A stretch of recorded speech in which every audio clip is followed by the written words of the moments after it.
त्वत्पादधूलिभरितस्फुरितोत्तमाङ्गाः स्वर्गापवर्गनिरपेक्षनिजान्तरङ्गाः कल्पागमाकलनयाकुलतां लभन्ते श्रीवेङ्कटाचलपते तव सुप्रभातम्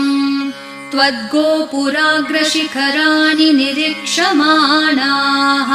स्वर्गापवर्गपदवीं परमाश्रयन्तः मर्त्या मनुष्यभुवने मतिमाश्रयन्ते श्रीवेङ्कटाचलपते तव सुप्रभातम् श्रीभूमिनायक दयादिगुणामृताब्धे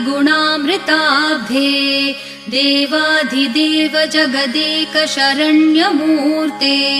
श्रीमन् अनन्त गरुडादिभिरर्चिताङ्घ्रे श्रीवेङ्कटाचल